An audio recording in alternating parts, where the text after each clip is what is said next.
The thunder rolled over Rome like the voice of an angry god. But even heaven's fury could not drown out the screams echoing from behind the emperor's private chamber. Marble corridors trembled with sound, not of battle, not of political debate, but of something far darker. Senator Lucius Marcus stood frozen in place, a torch burning in his shaking hand, its light flickering across polished stone walls. His breath came in shallow gasps, and though he wished to close his eyes, guards on either side whispered their command with brutal calm. "Hold it steady, Senator. The Emperor requires proper lighting." Behind that heavy door was no ceremony, no banquet, no meeting of state, only the breaking of innocence disguised as imperial privilege. A young girl, no older than 14, became not a daughter, not a child, not even a person anymore, but an entry in a ledger, a number in a book, a statistic in the empire's machinery of pleasure. And the fathers of Rome, men who once commanded armies, passed laws, and held honor in the forum, now stood as torchbearers for their daughter's destruction. The empire that conquered nations had turned inward, consuming its own families. This is not myth. This is not rumor. This is history, the most horrific sexual practices of Caligula the Insane. When the death of Tiberius spread through the marble halls of Rome in March 37 CE, the city exhaled with a collective relief that felt almost like rebirth after decades of suffocation. For 23 long years, the empire had labored under the weight of Tiberius's paranoia, his suspicious glances, his endless trials of treason, and the silent corridors where whispers themselves could mean execution. The Senate had grown weary of walking on knives, the citizens had forgotten what joy in leadership felt like, and the Praetorian Guard looked for a new star to follow. That star appeared in the form of a young man whose very name evoked promise. Gaius Julius Caesar, Augustus Germanicus, better known to soldiers and commoners alike as Caligula, or Little Boots, a nickname he had earned as a child trailing his father, the beloved General Germanicus, across the muddy camps of battlefields. To the Romans he was not merely an emperor by bloodline, he was the heir of Augustus, the grandson of Hope, the boy who had grown up in the scent of leather tents and iron swords rather than cloistered palaces, the prince of soldiers who had walked among ordinary men. His ascension was celebrated with fireworks of relief, and the forum resounded with the cheers of citizens who finally dared to believe that dignity might be restored to Rome. Caligula, in his first months, seemed to confirm every glowing expectation. He entered the capital not with the bitterness of a paranoid ruler, but with the charm of youth and the generosity of one eager to be loved. He issued bonuses to the legions, cut taxes that had long crushed the poor, and staged grand gladiatorial games that painted the Colosseum in the blood of spectacle for days at a time. The Senate applauded his speeches and whispered among themselves that perhaps, at last, Rome had a ruler who combined the charisma of Julius with the benevolence of Augustus. Even hardened senators wept when he walked into the Curia, believing they had been delivered from the shadows of Tiberius's cruelty. They wrote prayers of thanksgiving, sacrifices filled the altars, and in the marketplaces people spoke of him as the dawn after a long winter. The empire had waited too long for someone who smiled, who laughed, who seemed human. Yet behind the marble mask of youthful promise, threads of a darker design had already begun weaving themselves into the fabric of his reign. At first, it was barely noticeable, like the faint crack that appears in a flawless statue, small enough to be ignored until time deepens it into a fracture. A serving girl vanished from the palace kitchens. The steward explained she had fled in fear of punishment, but whispers spread that her body had surfaced downstream in the Tiber, marked with wounds so obscene that even hardened guards refused to describe them. Then 2 more slaves disappeared, a boy of 15 and a girl of 17, and when their corpses floated back into the city's river with their faces twisted in permanent agony, those who saw turned away in silence. The palace explained nothing. The emperor smiled in public as though nothing had happened, and Rome, intoxicated by its own relief, chose to dismiss the rumors. After all, was he not still young? Was it not natural that a man of power would test the boundaries of his pleasures? Surely time would temper his appetites. Surely he would grow into responsibility. These were the excuses that the Senate whispered among themselves, each word an attempt to hide the fear that was already beginning to pulse beneath their skin. The transformation revealed itself fully in October of 37 CE, 6 months into his reign, when Caligula was struck by a sudden and mysterious illness. The entire empire held its breath as news spread of his fever, his delirium, and his body writhing between life and death. In every temple, priests sacrificed oxen and poured wine upon the altars, while common citizens offered prayers with trembling lips, begging the gods not to take their young ruler. Even hardened soldiers who had laughed at omens and mocked soothsayers found themselves whispering appeals to Mars and Jupiter, desperate for the survival of the man who had so quickly captured their devotion. When at last Caligula rose from his bed weeks later, pale but alive, Rome erupted in celebrations. Animals were slaughtered in thanksgiving, families hosted feasts in his honor, and the Senate proclaimed the recovery a miracle of divine intervention. Yet those closest to him swore that the man who emerged from his sickbed was not the same as the man who had first worn the purple.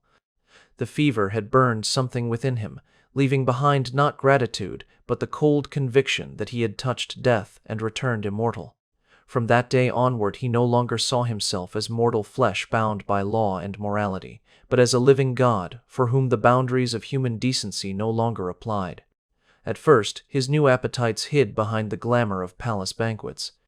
Senators' wives began to receive invitations to dine privately with the emperor, invitations that could not be refused and which their husbands dared not question.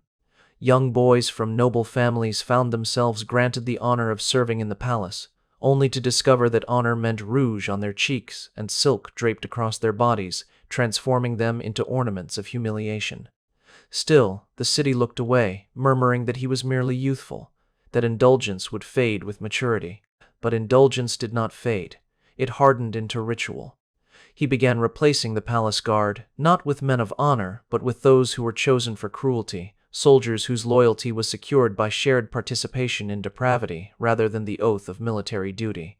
He appointed a freedman named Helicon as his master of pleasures, a man who quickly understood that survival meant procuring anything, no matter how obscene, that the emperor demanded. By the summer of 38 CE, the faint cracks in Caligula's mask split wide open. In the imperial archives, a new kind of ledger appeared, not for grain shipments or tax revenues, but for human acquisitions. Each entry was written with the same clinical precision that the empire used to catalog its resources, except now the resources were women and children. Daughters of senators, wives of equestrians, sons of merchants, each became a number, stripped of identity and reduced to inventory. Rome, which had once boasted of its civilization, was now descending into a marketplace of human dignity, auctioned off at the whim of a single man. What began as private cruelty had begun to take shape as public policy, and the torch flames that lit the palace at night would soon illuminate horrors that not even Rome, with its long history of excess, could have imagined. What began as the hidden whispers of palace corridors soon solidified into the iron machinery of state-sanctioned horror. For Caligula's excesses were never content to remain confined behind locked doors or hushed curtains. They grew like a disease that spread from the shadows into the very bloodstream of Rome itself, until what had once been private indulgence became codified procedure. What had once been spontaneous cruelty was transformed into official doctrine, and what had once been whispered as rumor was now recorded with quills and ink by scribes who sat in alcoves tallying human agony with the same detachment used for counting grain shipments or tax revenues. The imperial archives began to swell with a new kind of document, scrolls bound in leather that bore no mention of commerce or conquest, but rather lists of names turned into numbers, each entry a reduction of flesh and spirit into mere inventory, a bureaucratic invention that allowed one man's appetite to be hidden behind the facade of administration. In those ledgers, daughters of Rome became itemized property, their ages and beauty noted with the precision of an accountant's column, and in the process, the very soul of the empire began to rot from the inside. Senators who had once strutted in the forum with pride now walked the palace corridors with haunted eyes, for they knew that their families had become both bargaining chips and weapons in the emperor's theater of power. To oppose him in debate meant to see a daughter's name appear in the ledger within days. To question a tax decree meant to watch one's wife summoned for imperial service, and to remain silent meant only to delay the inevitable, for Caligula's hunger was not sated by strangers but by the breaking of those who should have been untouchable, the destruction of precisely those bonds that had anchored Roman society for centuries. When the first torches were placed into the trembling hands of senators, and they were commanded to illuminate the scenes of their own children's violation, the transformation of depravity into policy was complete, because the cruelty no longer targeted the body alone, but reached into the very psychology of Rome, forcing fathers to become accomplices and mothers to become silent witnesses, until the empire itself was corrupted at its most intimate level. The palace architects were ordered to design chambers not of beauty, but of acoustics, ensuring that screams carried clearly into adjoining halls where those awaiting their turn could not escape the sound of what lay ahead.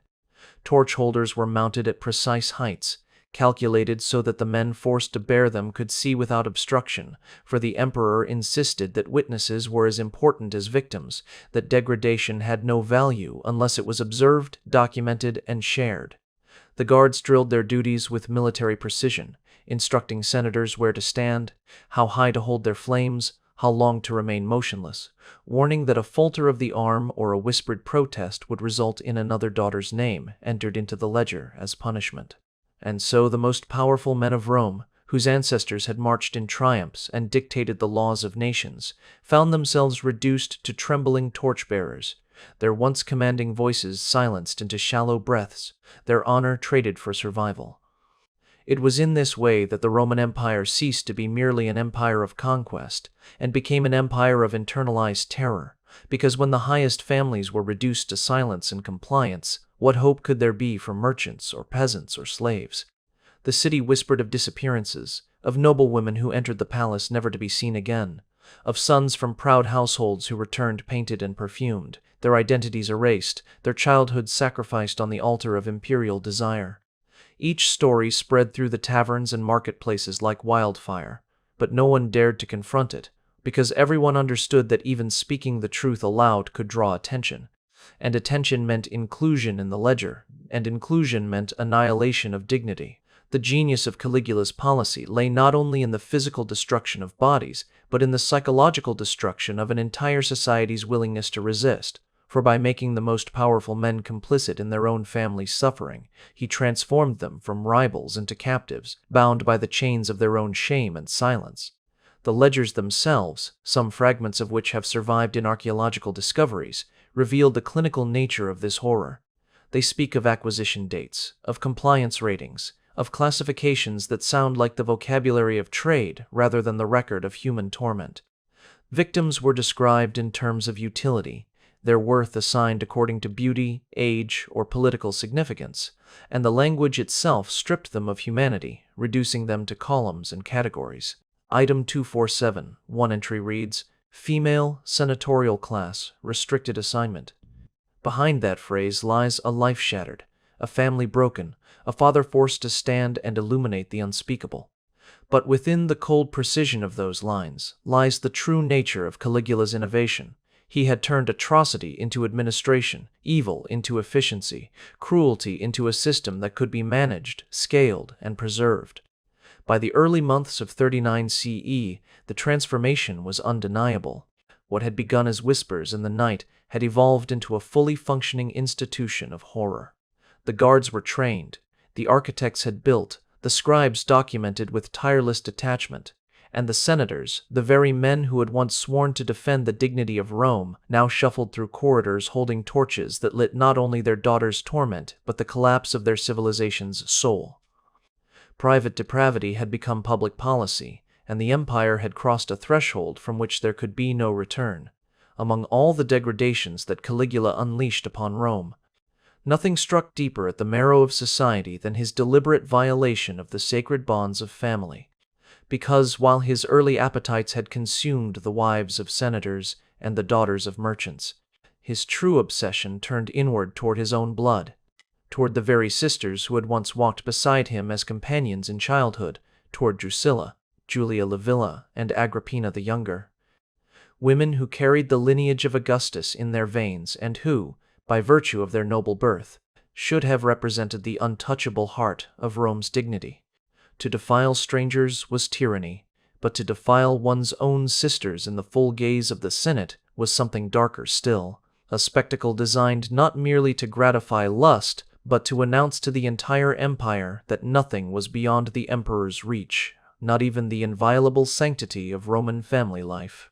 This was the stage upon which Caligula chose to unveil the full scope of his madness, transforming incest into a political weapon, desecration into theater, and humiliation into the very liturgy of power.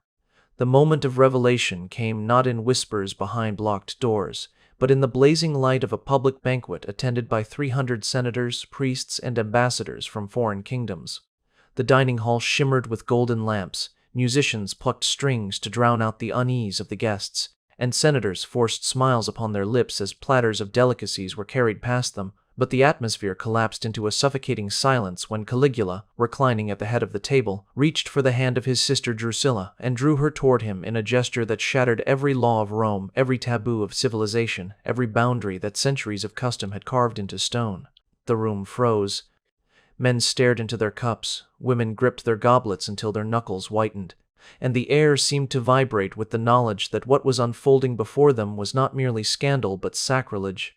Then Caligula's voice rang out across the chamber, calm and deliberate, declaring, "My divine sisters, blessed by Jupiter himself to share my affection as Juno shares his." The invocation of Jupiter's incestuous marriage to Juno was no accident, for by invoking the mythology of Rome's king of gods, he transformed his violation into religious precedent, leaving the senators trapped between two impossible choices: to applaud sacrilege or to commit treason. And so they applauded, their hollow clapping echoing through marble halls as their daughters' fates were sealed by their silence. The bond between Caligula and Drusilla had been whispered about even before this night, for during the fever that nearly killed him in 37 CE, she alone had been permitted to remain in his chamber, tending to him while physicians and priests were dismissed. When he recovered, he proclaimed her not merely his sister, but his divine counterpart, elevating her into the quarters reserved for wives, and exiling her husband to a distant governorship that amounted to political exile softened only by distance. Their intimacy was no longer hidden, and as months passed, Drusilla became the center of his rituals, seated beside him during morning audiences when senators presented petitions, presiding with him at religious ceremonies where she was treated not as mortal woman but as priestess and consort, and forced into nightly humiliations that mocked every Roman value. Julia Livilla, fiery in spirit, attempted defiance until punishment silenced her, while Agrippina, cleverer and colder, buried her rage and bided her time, recording every indignity in memory like coins stored for future vengeance. But for the time being, resistance was futile, because Rome itself had become Caligula's stage, and his sisters were trapped as unwilling actresses in his theater of desecration. When Drusilla became pregnant, Caligula's mania reached its apotheosis. Standing in the Senate, clad in purple and gold, he proclaimed that the child in her womb was no ordinary life but the son of a god, his heir destined to rule both heaven and earth. The senators, whose voices had once shaped empires, now bowed their heads in ritual obedience, voting decrees of honor for an unborn child conceived through incest and paraded as miracle. Priests offered sacrifices in the temples, citizens were commanded to pray for the health of the infant, and the city that had once prided itself on law and dignity now celebrated the violation of its own moral foundations as divine spectacle. Yet fate intervened. In June of 38 CE, Drusilla died suddenly, some whispering of complications in childbirth, others of poison delivered by hands too weary of humiliation to endure more. But the truth, like so much of Caligula's Rome, was buried with her. His grief, however, did not soften him.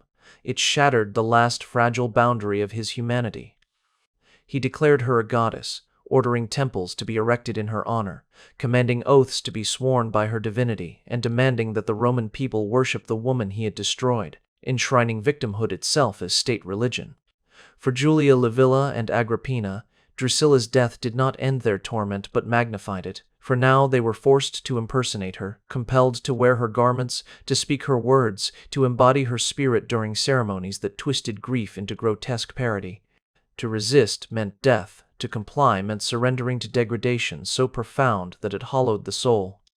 Witnesses later testified that ceremonies in the palace required senators to stand in attendance while the emperor demonstrated his ownership of divine bloodlines, proclaiming to them, "If I can do this to my sisters, imagine what awaits your daughters." The message was unmistakable. No law, no tradition, no relationship could shield anyone from his will. The ledgers recorded these ceremonies with the same bureaucratic precision as grain deliveries, dates, times, names of witnesses, outcomes noted in clinical shorthand that stripped sacred bonds of their humanity. In those records, sisters became property, wives became currency, children became entries, and Rome itself became complicit. In the end, what made Caligula's incestuous desecration so devastating was not only the physical violation of his sisters, but the way it poisoned the very idea of family in Rome.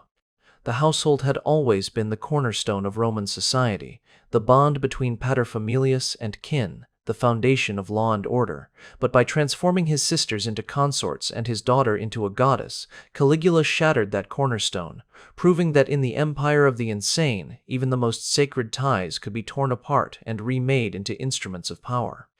Rome watched in silence, applauding when commanded, bowing when ordered, and recording each horror as though it were nothing more than procedure. And in that silence the empire betrayed itself more deeply than in any battle lost to foreign enemies.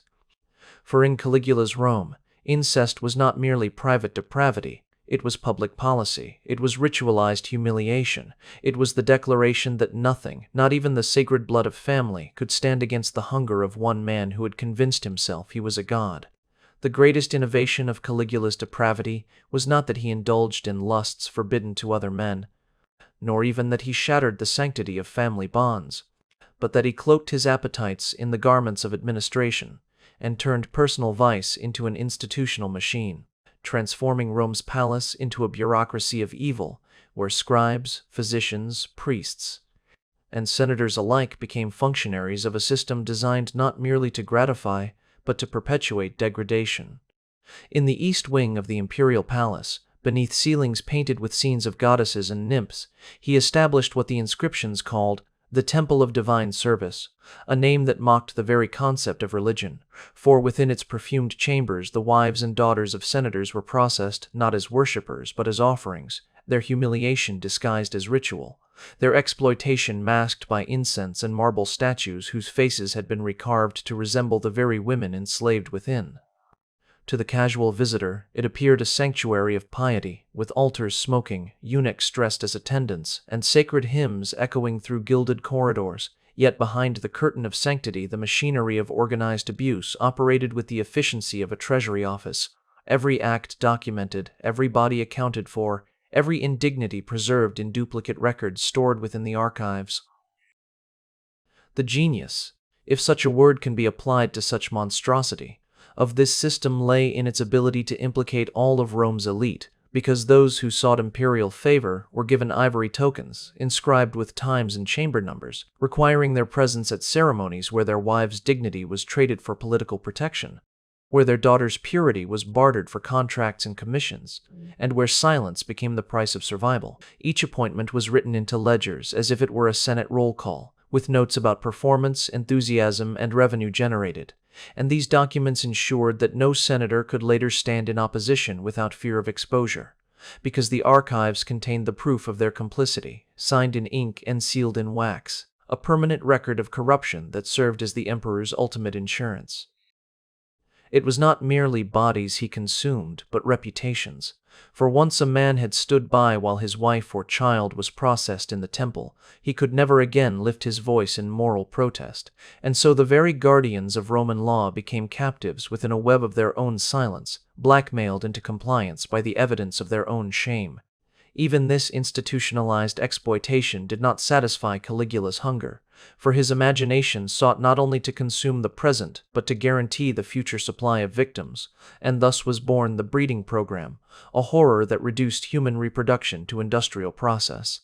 Physicians trained in the schools of Alexandria, men who had once sworn oaths to heal, were now commanded to examine women as if they were livestock, measuring hips, noting fertility histories, calculating productivity potential, and dictating pairings as though they were matching cattle for breeding. Young women of senatorial class were assigned to soldiers, gladiators, or even foreigners, according to what combinations promised strength, beauty, or exotic features. And these unions, forced beneath the gaze of guards and scribes, were recorded with clinical detachment in ledgers that tracked conception probabilities and infant outcomes. Pregnancies were monitored with obsessive precision, diets prescribed, movements restricted, miscarriages punished, births recorded as inventory rather than miracles, and the children born into this nightmare were seized from their mothers to be raised according to imperial classification: boys of strong frame designated for military training, delicate-featured boys prepared for palace service, attractive girls assigned to future temple work, and less favored children relegated to manual labor. Families were erased, replaced by categories, bloodlines dissected into functions, and the natural act of childbirth transformed into a mechanism of systematic servitude.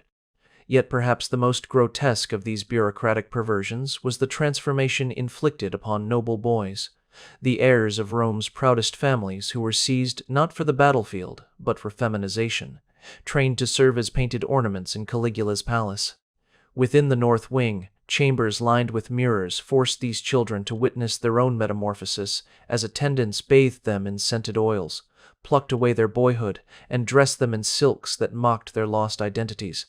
Hair was braided with flowers, faces powdered into masks of submission, voices trained to rise in higher registers until they cracked with strain, and movements rehearsed until they glided not like soldiers but like courtesans.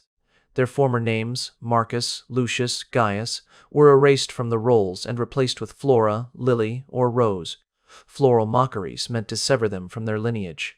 In the archives, they were not described as sons of Rome but as male attendants, each with assessments of beauty, grace, and obedience, each reduced to merchandise presented on platforms where senators themselves were forced to select and rank the children of their peers.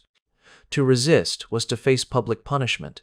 To comply was to endure degradation, and in either case, Rome's future fathers were broken before they reached manhood, their dignity extinguished in the glare of torchlight reflected on mirrored walls.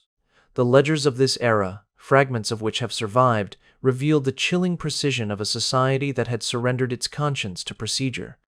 They list not only the names and ages of the enslaved, but their classifications, their assignments, their revenue generated, and even marginal notes suggesting optimization strategies, as though human agony could be improved by administrative efficiency. One annotation recommends increasing inventory before festival season. Another praises the higher revenue of younger categories. A third notes the compliance benefits of narcotics administered to resistant subjects.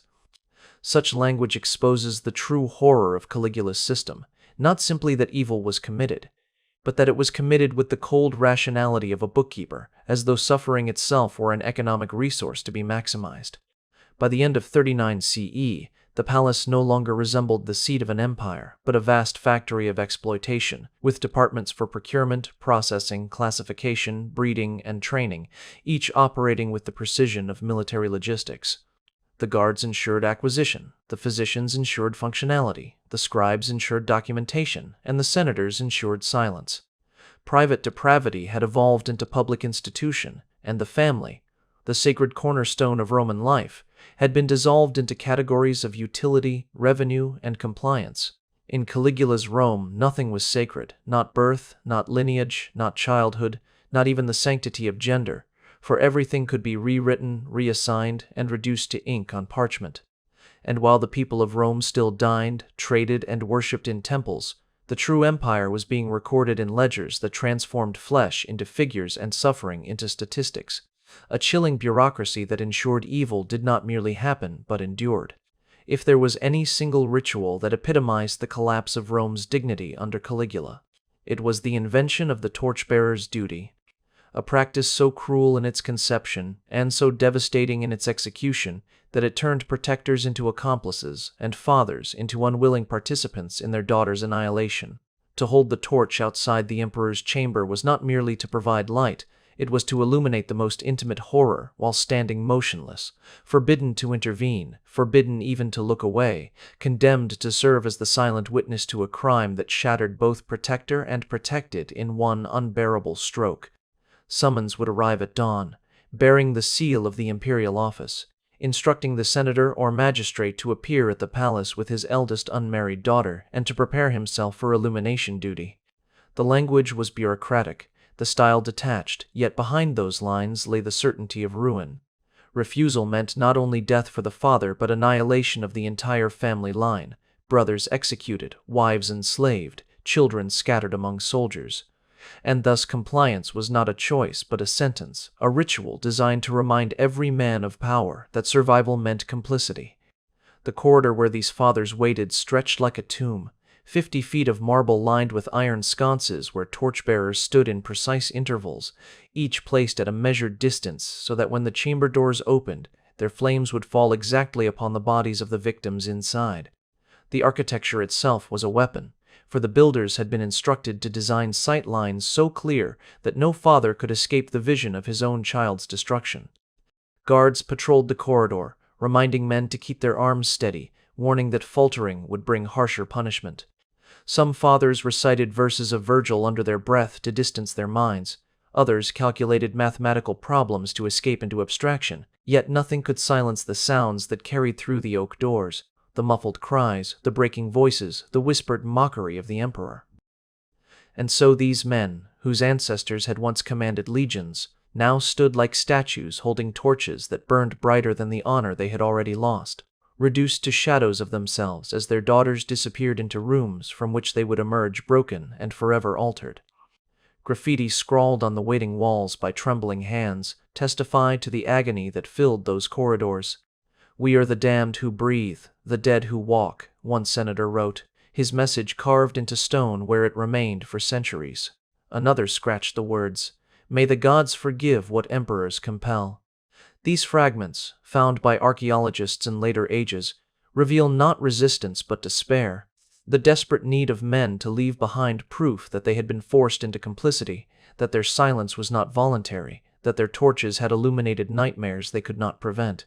In the forum, fathers who had once been rivals passed each other with hollow eyes, their glances carrying the unspoken knowledge of shared humiliation, their voices subdued, their spirits shattered.